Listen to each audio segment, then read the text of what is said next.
Top 10 lessons I learned from 300 books. Lesson 10. Nobody has it figured out. Why we exist has been up for debate since the dawn of time, and we have never been able to agree on a single answer.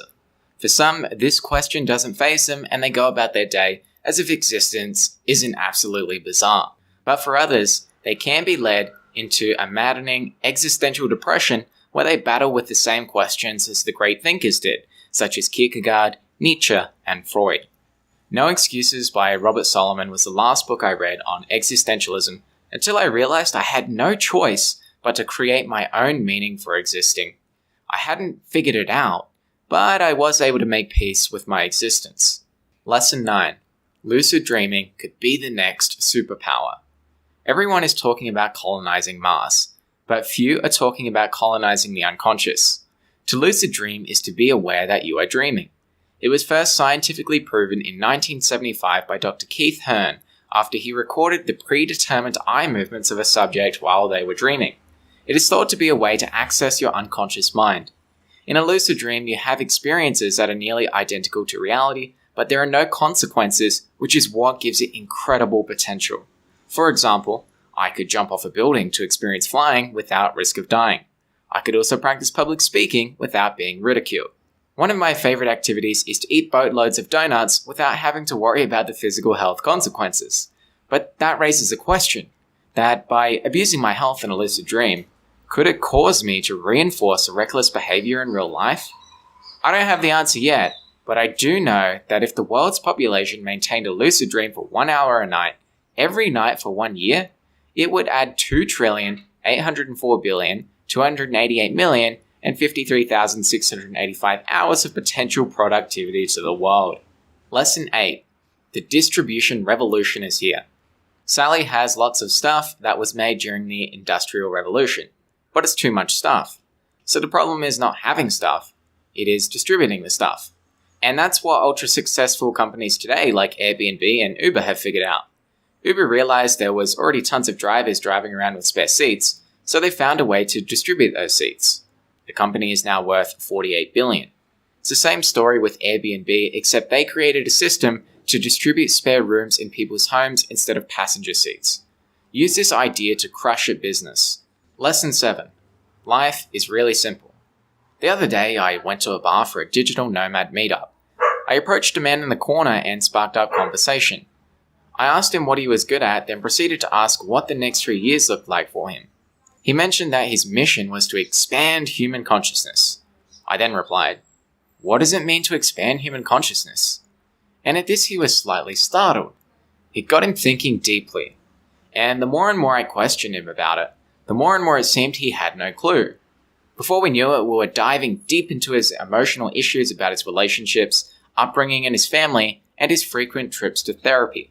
His face then burst into a stunted smile and he said quizzically, "Are you a life coach or something?" I laughed at the idea as I'm only 23, but the point is that this man could not get over the fact that I seemed to have it all figured out.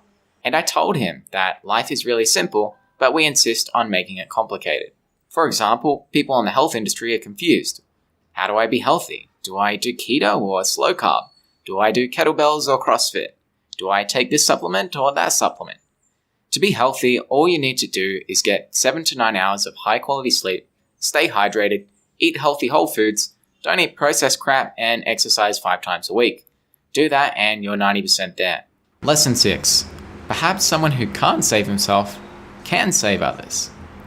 Suppose I have the key to your chains. Why should my lock and your lock be the same? Friedrich Nietzsche. The contrary wisdom has always been that you can't save others if you can't save yourself. I don't think there is a black or white answer. What do you think? Can we really help someone even if we can't help ourselves? Lesson 5. The solution to contradictory advice. Gary Vee says work hard. Tai Lopez says work smart. Who the heck do you listen to? Well, the answer is that all the advice is usually useful, it's just different people tend to emphasize different things. So balance it out between listening to those who have a result you want to achieve and listening to yourself. Lesson 4. Your life is a product of your environment. Get born in an Islamic dominant country and you'll probably become a Muslim. Get born in a Jewish dominant country and you'll probably become a Jew. This is the power of environment on your life. Another example is the infamous Stanford prison experiment. The prison environment undoubtedly had an effect on the participants' erratic behavior. So forcing yourself to fall asleep at 9 p.m. every night will be a difficult task if your environment isn't designed to support that. You may live in an area where artificial lights are booming into your room that suppresses your melatonin, the chemical that helps you fall asleep.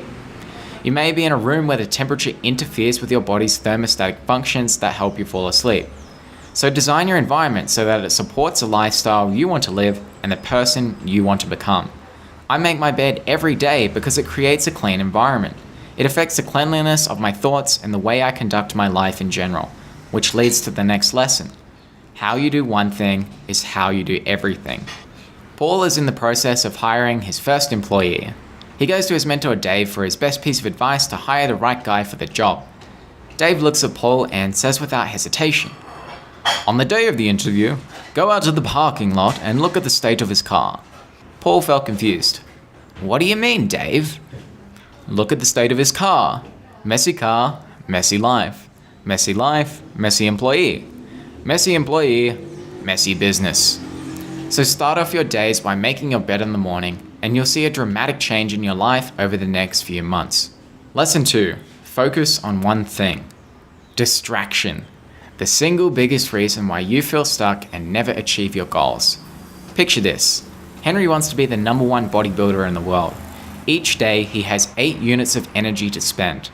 He puts 1 unit into watching inspirational YouTube videos, 1 unit into working out at the gym, 2 units into watching Netflix, 2 units into having a beer with his mates, and 2 more units into researching another business idea. This is chaos. Henry will never become the #1 bodybuilder if he spreads his units thin. He must dedicate 8 units every day into tasks that directly relate to becoming the #1 bodybuilder.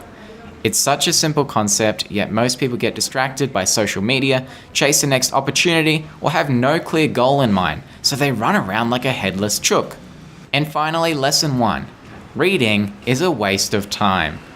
What? A waste? Yes. I read 134 books before realizing I had no real results in my life. I was still stuck at university studying something I hated, and I wasn't traveling the world like I wanted to. I was just fooling myself that I was becoming better by learning a bunch of random things. Ironically, when I started reading less, my success went through the roof. How does that work? Well, you have to do the right things.